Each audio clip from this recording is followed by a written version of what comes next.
I'm Srini. Good day, everyone. Thank you very much for tuning in. Hope all of you are staying safe and healthy. Do the little that we can to keep everyone stay safe. Hope everyone is finding this Distributed SQL Summit 2022 Asia informational and insightful. Please continue to tune into the rest of the other talk tracks as well. This talk is on jumpstart your developer journey with Yugabyte. I know that developer experience and onboarding is a complex and challenging space. Everyone is trying in their own way to simplify it to improve the developer experience. This is our take, a sneak peek of what we are trying to do in order to improve the developer experience with Yugabyte. It's a very vast, challenging space. I cannot obviously cover all of what we are doing in this talk, but I hope that this would give you a perspective of what we are trying to build. Let's dive in. What is Yugabyte? No, I'm kidding. I'm not going to talk about that. I'm pretty sure that everyone is familiar with what is Yugabyte.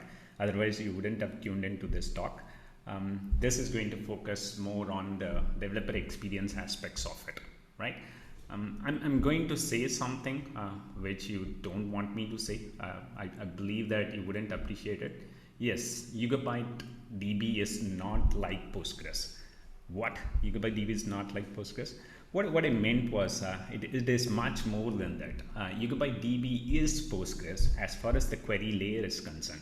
As you know, YugabyteDB as a pluggable query layer, it supports two different APIs, YSQL and YSQL. And YSQL is pretty much based on Postgres' code base. It reuses the code base of Postgres. Right? There is a significant difference between being wire compatible with Postgres versus being as feature rich as Postgres. Right? YugabyteDB fits into both the categories.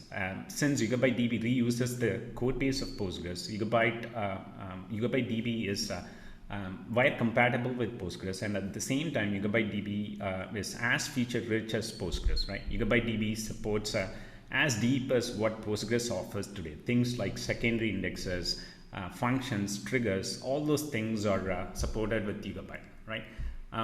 Seeing is believing, right? You probably would be wondering that we understand that YugabyteDB is Postgres from a query layer standpoint, but how to prove it, right? So let's get into it. What I've done is I've created a simple web application. This is a simple web application built based on Spring Boot framework. Later I'll share the source code repository with all of you folks as well. We have getting started guide for most of the language runtimes. So in this case, we have the getting started guide for popular Java-based microservices frameworks like Spring Boot, Quarkus, and Micronaut. But in this talk, I'm just going to stick with Spring Boot which is something that everyone is familiar with, and it's one of the most popular frameworks in the Java ecosystem. This is not a Hello World application for sure. This is better than a Hello World application, and at the same time, this is not a production grade application.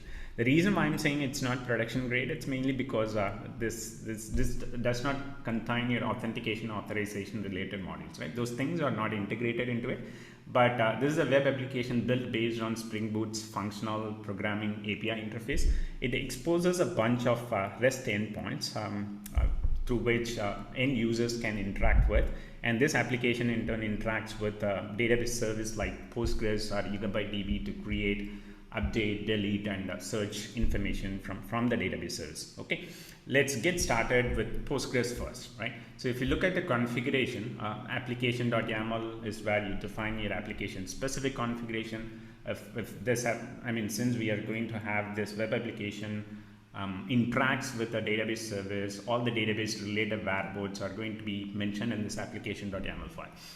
If you look at the configuration here, it's JDBC. We are using JDBC driver to connect to Postgres, and Postgres itself is listening at this port 5432, and everything is tested in my local workstation, so it's pointed to the local host endpoint here. Right? Let's start let's verify whether the Postgres service is running or not. If not, let's start the Postgres service. So Postgres is not running, so let's bring up the Postgres service. Yeah, Postgres service up and running. Let's go ahead and start our application, right? The application is coming up. Give it a couple of seconds. It's building it, and once the build process is done, it's going to start the application. Yeah, build has happened, it's bringing up the application, and voila, so application is up and running, started the to-do application in 7 seconds. We can go and verify the application, right? So by connecting to the Postgres instance. So if I connect to Postgres, to this database, if I query the schemas available, the to-do schema is already created. So if I set the search path to to-do, I would be able to get into to-do schema, right? If I do describe tables, we have the to-do table there, right? So select start from to-do. In this case, this application also uses Flyway. So Flyway is one of the ways that you can manage your DDLs and DMLs. So this is integrated with Flyway. Via Flyway, I've created the schema, plus I've loaded a couple of rows into the table as well. So if I go and query the endpoint, localhost 8080, you are going to see a simple to-do application with a bunch of to-do activities. From my perspective, this could be something that everyone in the call can follow as well. This is already listed that if you want to make any updates, you can update it, and then you can refresh the stuff again. So this is to ensure that the application is interacting with Postgres database. So this is a real world application, but not production grade. With as I mentioned before, some of the modules are not integrated into this application, right? Let's go ahead and test this application against YugabyteDB, right? So let's stop the running application. I'm going to stop this application, and I'm going to see whether YugabyteDB is running or not. Assume that Yugabyte may not be running, so I'm going to start YugabyteDB as well, right? So before starting, this is just to free up some process, because everything is running in my local workstation. I don't want that to bombard the resources in my local workstation. Okay, so I'm going to start Yugabyte database in my local workstation. So starting the instance of YugabyteDB. While that happens, the only change that I need to do in this is I'm bringing Yugabyte in a different network interface that's coming in 127.0.0.2, and the default database that is Yugabyte instead of Postgres. So I'm changing that. And if you look at the only change here, I'm changing the listening port from 54332 to 5433. That's the default listening port for YugabyteDB. It is like Postgres' port ++. Since YugabyteDB is Postgres ++, maybe one of the reasons why the founders would have chosen that port, I don't know. We should ask them one day, or probably I will be making it up. But in fact, it's Postgres ++, right? So that's the only change I'm doing it, right? And then the default user name is Yugabyte. I'm going to connect using Yugabyte to the Yugabyte database, and then let's test it out, right? So let's start the application again. It's coming up. It has started, and that is up again in 7 seconds, more or less the same, right? Let's connect to the Yugabyte database using YSQL CLI. And if I query the available schema, similar to that to-do schema is successfully created, search path equal to to-do. And then if I list the tables, to-do is already there, right? So let's go back and hit that application endpoint again. Yeah, it's same as what we had seen with Postgres as the backing service as well as the database service, right? So YugabyteDB is up and running. So our application, a web application, whatever we have created with Spring Boot framework, the only change that we need to do is change the listening port, provided if you are bringing up the service in the same workstation itself, right? So that's the only change that you have to do, right? So as I mentioned before, YugabyteDB is Postgres ++, right? So in this, we have clearly seen that YugabyteDB is wire compatible with Postgres, because I'm still using the same Postgres driver to connect to. The driver remains the same. We are using Postgres, so while testing it with Postgres, I use the same driver, same configuration, same dependencies. When I changed the backing service to YugabyteDB, I did not change anything else other than the listening port, which is 5432 to 5433, right? So it's wire compatible with Postgres. And it's also said that YugabyteDB does more than that. because the architecture of YugabyteDB is different from Postgres, right? Postgres is a single node system, but YugabyteDB is a distributed service. A cluster comprises of multiple nodes. So each node in the cluster is a stateless Postgres instance from a query layer standpoint, right? So YugabyteDB can do more than that from a distributed architecture standpoint. Okay, let's jump on to the whiteboard to see what do I mean by that, right? So if you look at YugabyteDB, since it's a distributed database, at any given point of time, a cluster would comprise of multiple nodes, and based on your requirement, you would be adding more nodes. You would scale out, scaling. You keep changing the cluster configuration, right? So based on demand, based on search pattern, and n number of other factors as well, right? Now the challenge for you is with a single node traditional Postgres RDBMS system, you'll have your client applications connecting to your single node instance, and sometimes you'll have a standby instance as well, or you want to offload your read calls to a read replica. So from a connection string standpoint, you'll specify your primary instance and then you'll specify your secondary instance. So all the write calls will be routed to your write owner, and read calls will be routed to your read replica, right? So whereas in the case of Yugabyte, that's not the case. It's a horizontally scalable database. It's a cloud native horizontally scalable database meant to address scalability related issues. That is one of the challenges, one of the core unique proposition of YugabyteDB is to address the scalability related issues, right? So when you build cloud native microservices, you'll have a lot of services running at any given point of time, and each service will have its own pattern, own requirements, own scaling requirements, availability requirements, and so on and so forth, right? So that's where Yugabyte really excels, right? So that's one of the pain points that Yugabyte addresses, right? So coming back to the horizontal scalability nature of your cluster itself, right? So day one, you could start a cluster with 3 nodes. 10 days down the line, based on your traffic pattern, if you want to operate your cluster with 6 nodes, 20 days down the line, 9 nodes, then the clients need to be aware of the proposition of your cluster itself, right? So 3 has changed to 6, 6 has changed to 9, and so on and so forth. As I said before, each node in the cluster is a stateless Postgres instance, right? So that means that each node can do what a single node Postgres can do, right? So handle those many number of connections from the downstream client applications and so on and so forth, right? So that's what we have done is, in order to improve that experience with YugabyteDB, we have taken the JDBC driver source code of Postgres and added more capabilities on top of it to support the distributed nature of Yugabyte, right? So we call it a smart client capabilities, smart client driver. This is nothing but Postgres' JDBC driver with enhanced capabilities, right? So I've listed some of the capabilities here. Cluster awareness is one, topology awareness, tablet or shard awareness is the third one, right? So the tablet awareness is not yet implemented for YSQL, though it exists for YSQL, but we'll keep the explanation to YSQL alone, right? So cluster awareness and topology awareness are already supported by smart client driver today.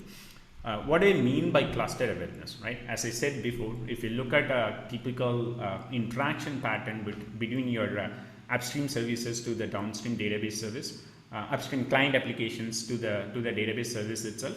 So you have n number of those connecting to the database node. If you look at the top part here, this is a cluster that comprises of 3 nodes, right? Obviously, one aspect is, like in the client configuration itself, as part of the connection string, you can specify all the host endpoints of your database cluster.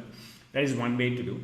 Other aspect is, generally, even this is something that we do with a traditional single node system as well, right? So we'll create a DNS endpoint, and that would resolve to your actual host IP itself, and then your client applications would use the DNS endpoint, so that it remains the same. That's one of the ways. Or you can put a load balancer in between these 2 services, so that clients would connect via the load balancer. So this is just to ensure that with the load balancer in place, you can actually resolve it to more than 1 IPs. The reason why that is required is because when you do, let's say that you have 3 endpoints to this class, to each of the nodes in the cluster, And if you just put only one endpoint in your connection string while you do a rolling upgrade of your cluster, so that node is going to be momentarily down, right? So if you create any net new connections during that time, those connections won't get through. So that's the reason you want to facilitate the initial communication from a client standpoint via a load balancer endpoint which resolves to multiple IPs, or a DNS endpoint that resolves to multiple IPs, right? So in this case, I've put a load balancer here. So that's the first step, that connection. That is the endpoint that your clients would use initially to connect to the downstream database service, right? It could be load balancer or it could be DNS, right? So the only requirement there is make sure that you have a highly resolvable endpoint, right? So when you hit that endpoint, it can point to more than one endpoints from a downstream database node standpoint, right? So even the reason is when you do a rolling upgrade, if one of the nodes goes down, still you'll have the other nodes available in the server to continue to serve your read and write traffic. So in the case of rolling upgrade, you bring down a node and then you upgrade it and then you bring it back to the cluster, right? So momentarily each node in the cluster would be down for some time. That's what I meant by it, right? By putting a load balancer here, new connections to the database service would continue to function without any disruptions, right? So once that happens, the smart driver is part of your application itself, right? It's a JDBC driver. It's part of your application's dependencies.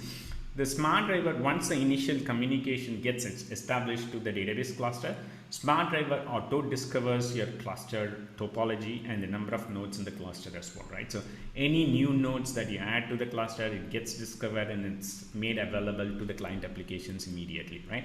And any node that gets removed, scale out, scaling, any change that you do from a cluster configuration standpoint, it is discovered by your smart driver and the information is made available to your client applications, right? That's what you see here. The node discovery process is more about initial communication. We establish it by a highly available endpoint. Once that happens, the smart driver would use that initial endpoint or any of the endpoints that's available at that point of time to auto discover your cluster topology, right? So the number of nodes in the cluster, 4 nodes, it will have the endpoints of all 4 nodes.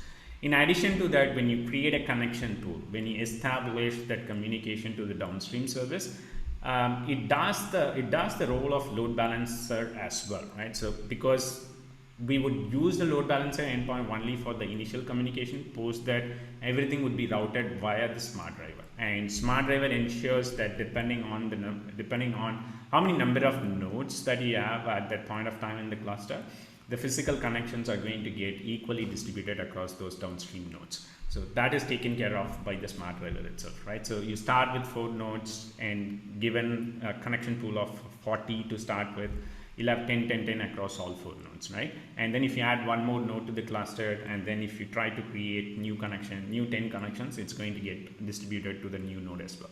In that way, we ensure that all the nodes in the cluster are equally receiving the traffic, and it's equally distributed across all the nodes in the cluster as well. So that's on the cluster awareness, right? I've depicted some of the other interaction patterns more from so you'll have clients that would have connection pools configured, the libraries. In the case of the Java world, you'll have Icar is one of the connection pool implementations that you can use it in your framework to create connection pools as part of the client application itself. And sometimes you'll have applications that can't create connection pools. Maybe it's a standalone application where you can't use connection pool library to create those physical connections upfront. So in that case, you can use solutions like PG Bouncer, and the PG Bouncer is relevant even for the Java world as well, right? So PG Bouncer is one of the ways where you can control the number of connections to the downstream system as well, right? So that comes into the interaction pattern. This is just to give you a perspective of how we can leverage the ecosystems that are supported with Postgres today with YugabyteDB as well, right? So it's no different.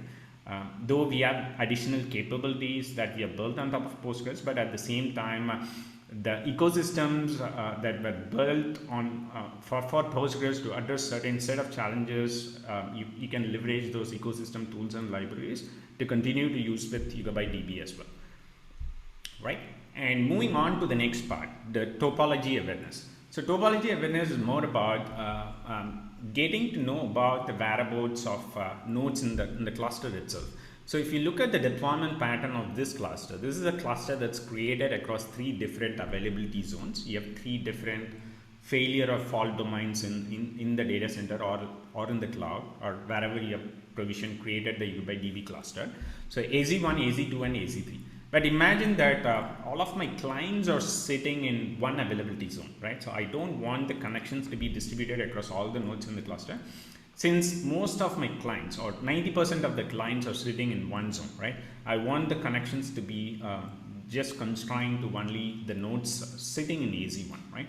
That's topology awareness. So as part of the connection string, you can specify, you can let the smart driver know that I do not want the connections to be equally distributed across all the nodes in the cluster. Rather, I want the connections to be distributed across only those nodes that I specify, right? So in this case, we want that to be distributed just between AZ1 and AZ2 so that it works accordingly, right? So the physical connections would be created to the to the backend nodes that are sitting in AZ1 and AZ2, right? And this is another pattern. In a similar way, you can have multiple different source applications. One application, in the upper half, you are seeing a source application that's connected to the nodes that are sitting in AZ1 and AZ2, and on a different set, maybe on a different deployment, different data centers, you would like to have a different set of applications being connected to AZ2 and AZ3, right? So all these permutations and combinations are possible, right? Let's look at this in action, right?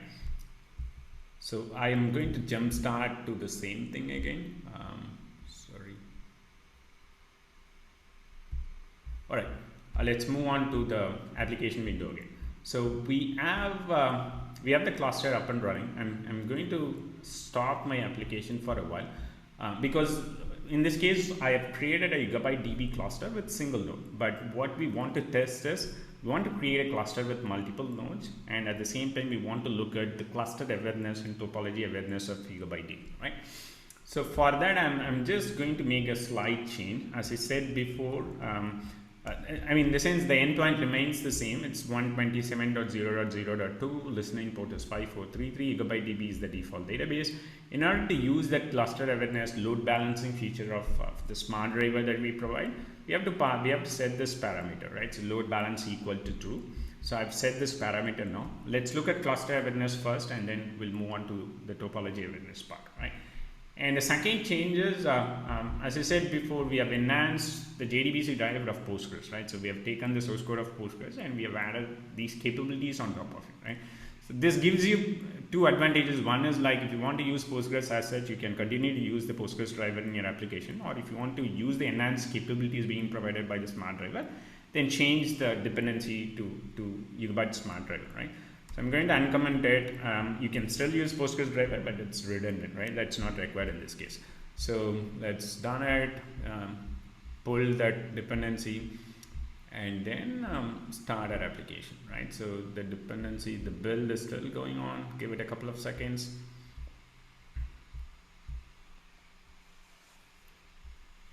Just to make sure that I've done all the changes. Yeah, endpoint is 03.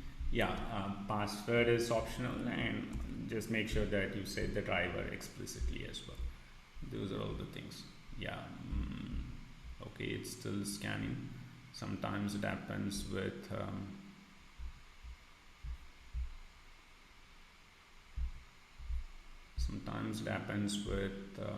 IDEA. Okay, unusually it's taking longer time. It's not allowing me to build it and start the application. Okay, let's give it a couple of seconds. While this happens, so you can get the I'll just go through the dependency as well. So you can get this library. It's com.yugabyte JDBC-yugabyteDB, and this is based on Postgres source code only. In order to support that load balance capability and the topology awareness, we have forked the Postgres code, and we have added those capabilities on top of it. Maybe let me open a new terminal so that I can try it from there. Right, I'll move the other controls here, which is blocking the view here. Come on, IntelliJ. This is okay. It's almost done. Okay, let's start our application. Right. The dependencies are pulled in. We are bringing up the application. It's coming up. All right, we have started our application. Let's go back to the browser window again, right? So Yugabyte database comes with a built-in GUI. I'm going to hit that endpoint to see the cluster topology itself, right? Yeah, one thing what I didn't do yet is I'm still running it with single node, right? So I'm going to start a 3-node cluster. So I'm bringing up node 2 and node 3. So while that comes up, let's restart our application as well. So yes, create a started node 2 instance, node 3 instance. Now we should have a cluster with 3 nodes up and run. Okay, let's refresh it. Yeah, we have a cluster with 3 nodes up and running. So this is node 1 is listening at 0.2, 0.3 and 0.4, right? And everything is all good. If I go back and test my application, it's all good. Everything is intact. No problem with that, right? And if I look at the connection distribution itself, right, I'll go back to my application.yaml property. So in this case, I've defined my connection configuration as minimum. It has the pool should have 5 connections. The max could be up to 20, right? So at any given point of time, you get to see 5 connections in the pool, right? The way to verify it is, again, you can go to this endpoint 13,000/RPCZ. So this would give you the number of connections. So node 1 has got 1 physical connection.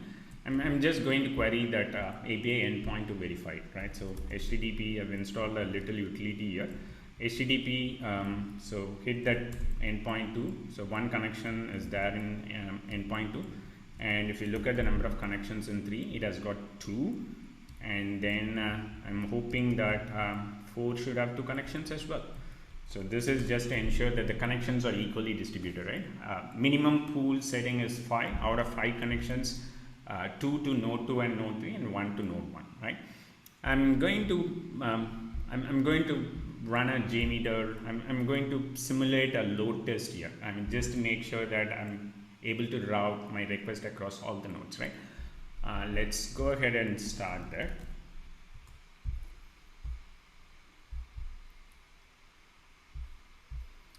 Okay, the JMeter is coming in the other screen. I'm moving it back to this one. I'm going to open that file. The configuration file itself is straightforward. And one more thing, yeah, I forgot to mention it here. So if you look at the endpoint itself, right, in this case, I did not include a load balancer because this is more from a demo standpoint, right? In production, the ideal way is to connect initially via a highly resolvable endpoint and then leverage the capability of Smart Driver to discover all of your cluster endpoints, right?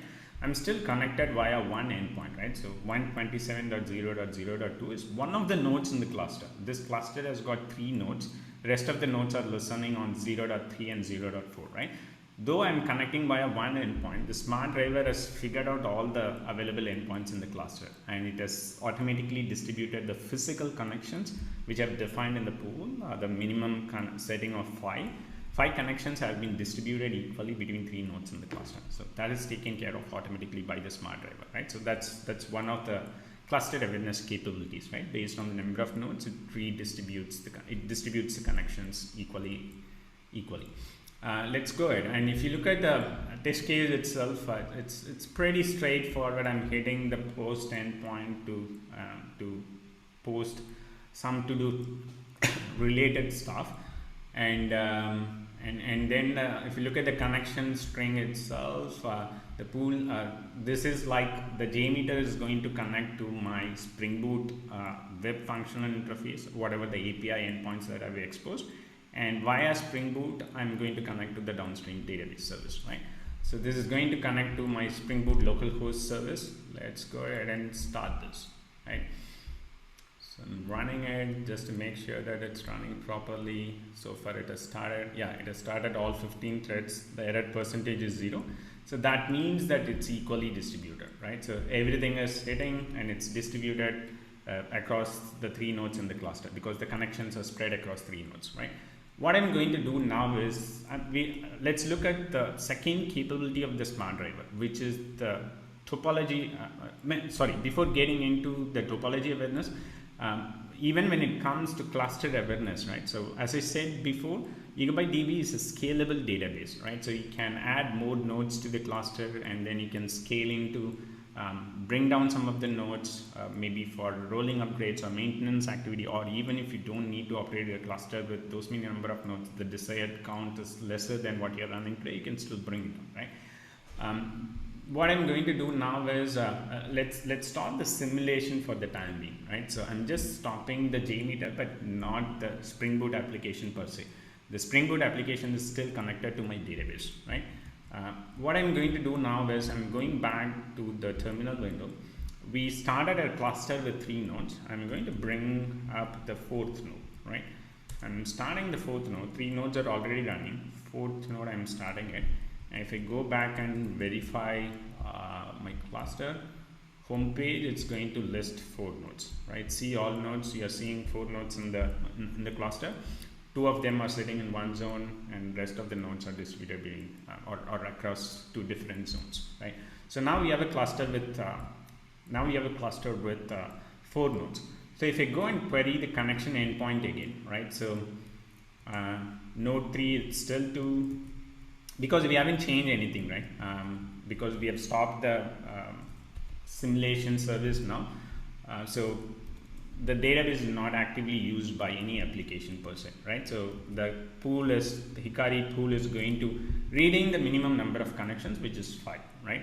And if I query the 4th endpoint itself, which is 127.0.0.5, it has no connections, right? It has got nil connections, no connections have been created to that physical node, right?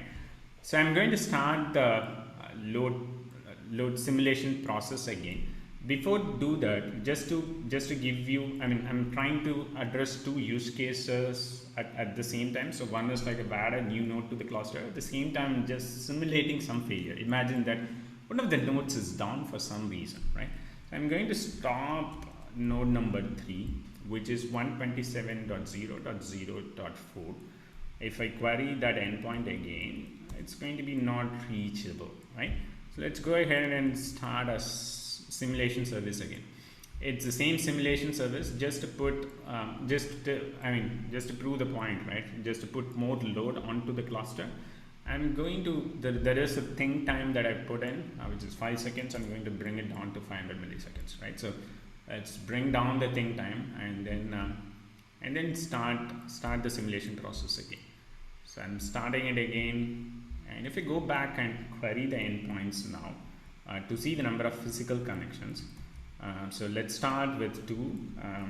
2 has got 2 connections still because we have just started the simulation. And if I look at 3, that has got 2, and 4 is obviously not reachable because that's not running. And if I look at 5, it has got 1 connection. It has automatically discovered, the smart driver has automatically discovered the cluster, number of nodes in the cluster has changed, the topology has changed. We had 3 nodes, then we added 1 node, and one of the node has randomly gone down for some reason, and still the pool needs to be maintained, right? The Spring Boot application is still running. I haven't changed it, right? So dynamically on the fly, the pool has automatically discovered. So one of the connections 2 of the connections that were established to the 3rd node earlier would have been invalidated, and it would have created new connections to the other surviving nodes in the cluster. So those 2 connections have been distributed now between node 1 and node 4. That's the reason you are seeing that node 5, even though we added it after we started our Spring Boot application, still it's been able to discover it automatically and then initiate the connections to that node in the cluster, right? So that happens automatically. That's the cluster awareness feature of the smart driver capability, right? So let's go ahead and stop the simulation. That's not required any longer. Okay. And I'm going to bring back, I stopped node 3, right? Let's bring that node back, start node 3, though it's not required, but let's bring it back, right? So the node is back. If I go back again, so you would see all of the nodes up and running, right? So 4 nodes in the cluster, node 3 is back. And let's look at the topology awareness. Topology awareness, as we said before, based on the placement of the nodes, how we have distributed it across the fault domains, and based on where you're running your client applications, you can restrict the traffic only to those set of nodes, right? The way to do that is, what I'm going to do in this case is, I'm going to limit my traffic only to, let's say, node 2, YB Cloud. It's sitting in YB Cloud. The region is AP South 1 and the zone is AP South 1A, right? I want all of my connections to be created only to this node, right? I want this node to serve all of my client applications because all of my applications are sitting here, right, in 1A, 1A. And if you look at the distribution of 1A, again, 1A has got 2 nodes, node 2 and node 5. So that means that the connections are going to be shared between node 2, I mean 0.2 and 0.5. Okay, let's go back to the IDE. I'm going to stop the application. So in order to make the driver topology aware, we have to let the driver know that I want the connections to be restricted only to these set of nodes sitting in these sets of fault domains, right? So that's another property which we need to add, topology keys. I think I remember the name correctly. So topology keys equal to the YB cloud dot, so just specify YB cloud dot AP-south-1. So this is like cloud dot region dot zone. That's the format. Topology keys YB cloud AP-south-1, AP-south-1A, right? So that's the zone dot AP-south-1A, right? I'm just specifying those values here. YB cloud AP-south-1, AP-south-1A, just to make sure that specified it correctly here, right? So let's go ahead and start the application again.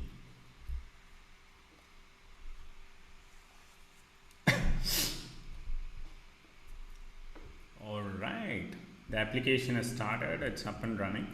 And if I go back to the terminal again, let's verify the connection endpoints, right? If I query the endpoint 5, the node 4, which is listening on 127.0.0.5, right? Let's go back to the browser just to just to see it, right? So 1A has got 2 nodes, 127.0.0.2 and 127.0.0.5, right? So 5 has got 3 connections. If I go back to 2 again, 2 is going to have 3 connections. So it has created 6 connections. So it should be more than the minimum, right? So those connections are created there. And if I go and query the other endpoints, you'll not see any active connections there, right?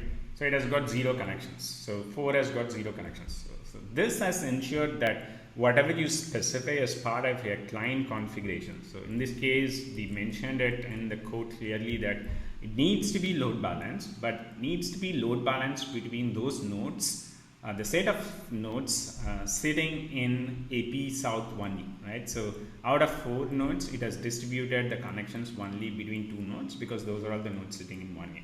That's the topology awareness aspect of the smart driver. So other one is tablet and shard awareness. As I said before, it's not yet implemented for YSQL, and it is already supported for the other API, right? So this is with Java runtime.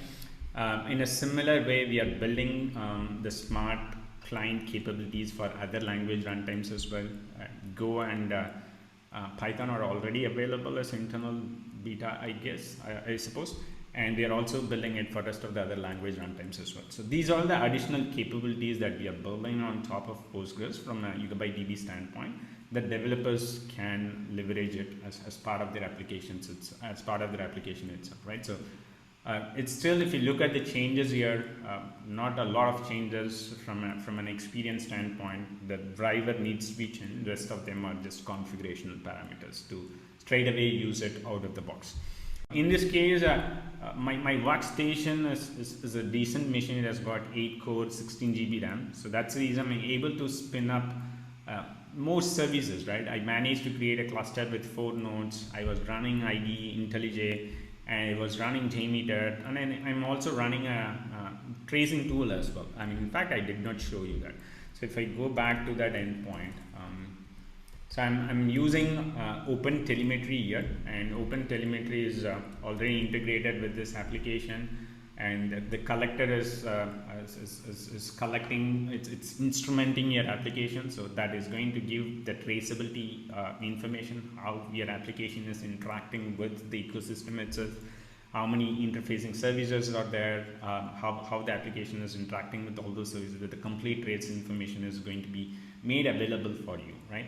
I'm using Jaeger to visualize it. You can use Zipkin or any other tools that supports Open Telemetry format, right? So if I go to find traces, then you can see all those things, and then I can get into the trace information. So this is a select query, and this will give you DB level performance as well, right? So here I have selected the schema. I mean, even if I filter it out, let's say I want to filter out all the API endpoints, right? So those are all the API endpoints I use for post connections and other stuff, right? So this is going to give you breakdown information, right? At API level, the time spent was end-to-end 4.33 milliseconds, and then this is the database time. And the insert has taken approximately 1.42 milliseconds, and if I expand the expand the tags, you'll see the query here itself, right? So this has originated from this client, and the connection has been routed to this endpoint, right? So all those information are available here. So since I had a decent local workstation, I was able to run all the services. So this is very, very important from a developer standpoint, right? So, and also it's challenging because often what happens is we may not have all these things scripted where you run a one magic script that would set up everything for you. Most of the times it would be documented somewhere. If you miss out 1 or 2 steps, then you may not be able to get started immediately. You have to spend a lot of time debugging this stuff, right? So definitely we need to have a better experience for as developers. We need a better experience because getting started is always challenging. So that's where Gitpod comes in handy, right? So Gitpod is a configurable, ready to code developer workspace that is accessible via a browser, right? So you don't need to have a powerful local workstations to get started with Gitpod. Gitpod allows you to get started. It's a cloud-based workspace environment that would be set up immediately the moment when you launch the Gitpod workspace, right? So that's the next step that we are going to look at, right? So I'll quickly move on to it. This is very similar to I mean, in simple words, Gitpod is developer workspace as code or configuration. So you keep everything in the source code repository itself. Whatever the application that I showed you, so this is in the GitHub itself with all the different frameworks, Spring Boot, Quarkus, and Micronaut. And I have installed a Gitpod plugin, browser plugin. So if I hit that button, this is going to set up the workspace for me with all those things integrated, right? So while this happens, it's going to take a couple of minutes, I believe, if not. The base file itself is, you have to keep this file in your repository, .gitpod.yaml. That's where you define everything.